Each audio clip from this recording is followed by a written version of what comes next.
Hello. അപ്പം ഞാനിത് വീണ്ടും നമ്മുടെ മക്കഡാമിയായിട്ട് വന്നിട്ടുണ്ട്. മക്കഡാമിയ ഉണ്ട്, ഒരു നമ്മുടെ ഇടിക്കുന്ന ഒരു സാധനമുണ്ട്, പിന്നെ ഒരു സ്കെയിലുണ്ട്, ഒരു കത്തിയുണ്ട്, നമ്മുടെ കീയും ഉണ്ട്. അപ്പം ഈ വീഡിയോ ചെയ്യാൻ കാരണം തന്നെ ഞാൻ നേരത്തെ ഇട്ട വീഡിയോയിലെ കമൻറ്റിനെ ബേസ് ചെയ്താണ്. അതിനകത്തെ കമൻറ്റ് വായിച്ച് എനിക്ക് തന്നെ കുറേ ചിരി വന്നു. അപ്പം ഈ വക സാധനങ്ങൾ കൊണ്ട് ഇതൊക്കെ തുറക്കാമെന്നാണ് കമൻറ്റിനകത്ത് പലരും എഴുതിയേക്കുന്നത്. ഞാൻ ഫസ്റ്റ് ടൈമാണ് ഇത് അന്ന് മേടിക്കുന്നതും ടേസ്റ്റ് ചെയ്യുന്നതും തുറക്കുന്നതും വീഡിയോ ഇടുന്നതും എല്ലാം. അപ്പോൾ എനിക്ക് ആ കമൻറ്റ് വായിച്ചപ്പോൾ എനിക്ക് ഇതൊക്കെ വെച്ചൊന്ന് തുറക്കാൻ പറ്റുമോ എന്ന് ട്രൈ ചെയ്യണമെന്ന് തോന്നി. അത് കാരണമാണ് ഞാനിപ്പോൾ ഇത് ചെയ്യാൻ കാരണം. അപ്പോൾ നമുക്കൊന്ന് ട്രൈ ചെയ്ത് നോക്കാം ഏതെങ്കിലും വെച്ച് തുറക്കാൻ പറ്റുമോ എന്ന്. അപ്പോൾ നമ്മൾ സ്കെയിൽ വെച്ച് ട്രൈ ചെയ്യുവാണ്. പറ്റുന്നില്ല, നോക്കുന്നുണ്ട്. അപ്പം അത് പറ്റുന്നില്ല. അപ്പം നമുക്ക് അടുത്ത് ട്രൈ ചെയ്യാം.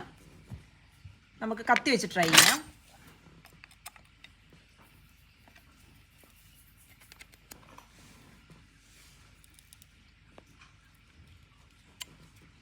അതും പറ്റുന്നില്ല. അപ്പം നമുക്കിനി ഇത് വെച്ചൊന്ന് ഇടിച്ച് പൊട്ടിച്ച് നോക്കാം. ഇത് വെച്ച് ഇടിച്ച് പൊട്ടിച്ചപ്പം പൊട്ടുന്നുണ്ട്, പക്ഷെ